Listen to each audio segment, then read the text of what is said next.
दोस्तों, welcome to current affairs. Now recently जो SCO summit हुई थी उसमें इंडिया ने एक बहुत बड़ा स्टेप उठाया है। इंडिया ने चाइना का belt and road initiative agreement पर साइन करने से मना कर दिया। यहाँ पर आप इंडिया टुडे का आर्टिकल देख सकते हैं। India refuses to endorse China's belt and road initiative at SCO summit. ये एक ऐसी एससीओ इकोनॉमिक डेवलपमेंट स्ट्रेटेजी है जिसको लेकर चाइना बहुत ही ज्यादा इंटरेस्टेड था।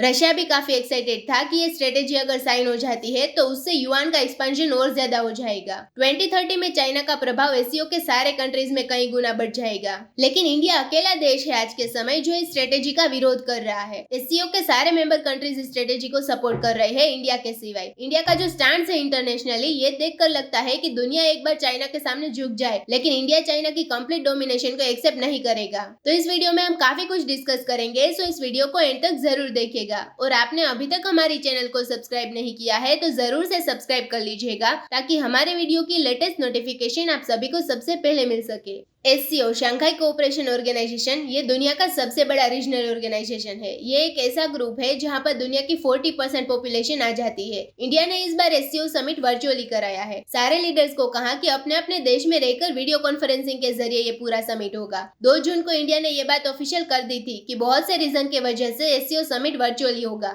अब यहाँ पर ऐसा नहीं है कि वर्ल्ड लीडर्स इंडिया में आना नहीं चाहते थे। ईरान जो रिसेंटली अब एससीओ का मेंबर बन चुका है, इन लोगों ने 3 महीने पहले से ही प्लान बना लिया था कि इनके प्रेसिडेंट इब्राहिम रेजी इंडिया में आएंगे और वहां सब कंट्रीज के लीडर्स के साथ खड़े रहेंगे और कहेंगे कि अमेरिका के सैंक्शंस के बावजूद, एफएटीएफ के ब्लैकलिस्ट के बावजूद हम आइसोलेट नहीं हुए, हम अब एससीओ के मेंबर बन चुके हैं। लेकिन इंडिया ने ये कह दिया कि जो G20 समिट होगा उसमें तो लीडर्स आ जाएंगे, बट एससीओ समिट वर्चुअली होगा। अब ये समिट इंडिया ने वर्चुअली क्यों होस्ट किया? तो इसका रीजन है कि अगर पाकिस्तान के पीएम को इंडिया में इन्विटेशन मिलता है तो ये दिल्ली में आकर कश्मीर को लेकर, आर्टिकल 370 को लेकर अजीब स्टेटमेंट्स देते, और इंडिया ऐसा नहीं चाहता था। जो बिहेवियर उनके फॉरेन मिनिस्टर ने किया गोवा की मीटिंग में आकर, अभी रिसेंटली आपको पता होगा एससीओ कंट्रीज के जो फॉरेन मिनिस्टर है उनकी मीटिंग हुई थी गोवा में, वहां पर पाकिस्तान का बिहेवियर अच्छा नहीं था। आर्टिकल 370 का इश्यू बार बार उन्होंने रेज कर दिया। तो ये सब कुछ फिर से ये ना करे, इसलिए ये मीटिंग वर्चुअली होस्ट की गई थी। दूसरी बात ये थी कि इंडिया आज के समय ईस्ट और वेस्ट के बीच में एक बैलेंस बनाकर चल रहा है। तो इंडिया ऐसा भी नहीं चाहता था कि ईरान, एक ऐसा देश जिससे यूरोप, यूएसए को प्रॉब्लम है, जिस पर सैंक्शंस लगे हैं, वो इंडिया में आए। चाइना, रशिया के लीडर्स के सामने ईरान को मेंबर बनाया जाए। इससे इंटरनेशनली इंडिया की इमेज बहुत ज्यादा pro Russia, pro Iran country की हो जाती, जो इंडिया नहीं चाहता था। तो ये भी रीजन था। इसलिए यहाँ पर बीजिंग की एक फोटो देखिए जहाँ पर एससीओ का हेडक्वार्टर है। वहाँ पर बड़ी स्क्रीन में एससीओ का समिट लाइव ब्रॉडकास्ट किया गया था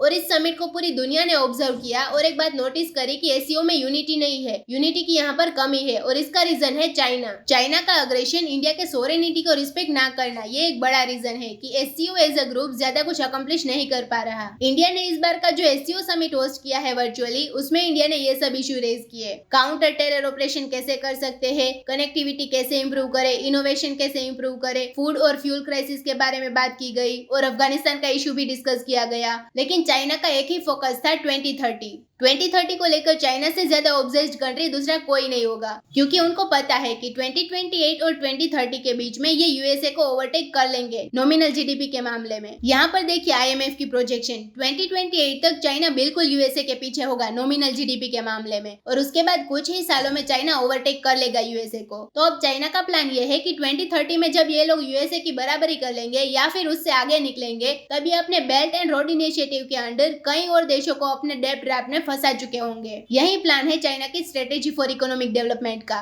ये जो एससीओ में चाइना ने प्रमोट किया कि बेल्ट एंड रोड इनिशिएटिव के अंडर क्यों ना हम investment, trade, other forms of economic cooperation जिसमें चाइना के लोन्स ही होते हैं, इन्हें हम और ज्यादा एक्सपांड करें। ये चाइना ने काफी प्रमोट करने की कोशिश करी है। लेकिन इंडिया चाइना के बेल्ट एंड रोड को नहीं मानता है, सीपेक को नहीं मानता है, इसलिए इंडिया ने इस पर साइन नहीं किया।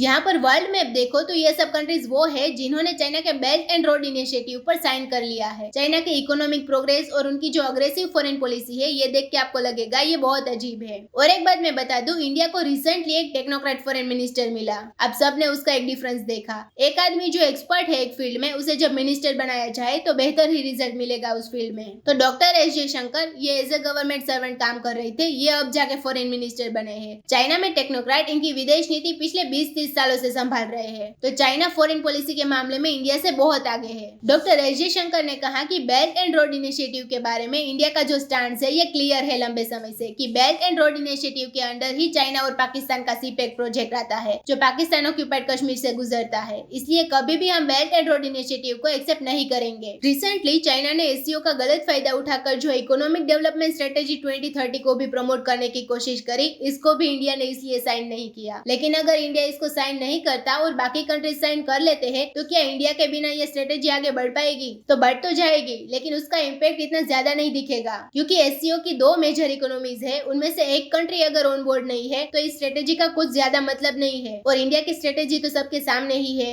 एससीओ में चाइना और पाकिस्तान दोनों है, दोनों यहाँ आके इंडिया के खिलाफ बोलेंगे। तो इंडिया ने इस पॉसिबिलिटी को हटा दी कि ये दोनों देश यहाँ आके इंडिया के अगेंस्ट बोले। उसके अलावा पाकिस्तान के पीएम के सामने पीएम मोदी ने ये कहा कि कुछ देश है जो लगातार क्रॉस बॉर्डर टेररिज्म को सपोर्ट कर रहे हैं। और फिर चाइना के पीएम को मोदी जी ने कहा कि आतंकवाद को लेकर एक क्लियर रणनीति होनी चाहिए और एससीओ को अब एक यूनिफाइड टेररिस्ट की आवश्यकता है। ये सब बातों से पाकिस्तान और चाइना दोनों पर हेवी प्रेशर आएगा। जिस तरीके से यूनाइटेड नेशंस की डेजिग्नेटेड आतंकवादियों की लिस्ट है, वैसे ही इंडिया ये चाहता है कि एससीओ कंट्रीज भी एक यूनिफाइड टेरर लिस्ट निकाले। अब इस टेरर लिस्ट में अगर यूएन डेजिग्नेटेड आतंकवादियों को शामिल नहीं करोगे तो एससीओ की क्रेडिबिलिटी है उस पर सवाल उठेंगे। तो इंडिया ने चाइना और पाकिस्तान दोनों को कह दिया कि अब तुम लोग देखो कि कैसे ये टेरर लिस्ट बनाओगे। तो ये समिट ओवरऑल इंडिया के लिए बहुत अच्छा रहा। तो दोस्तों इसी नोट के साथ वीडियो करते हैं खत्म। उम्मीद है यहाँ पे आपको काफी कुछ जानने को मिला होगा। Thank you for listening.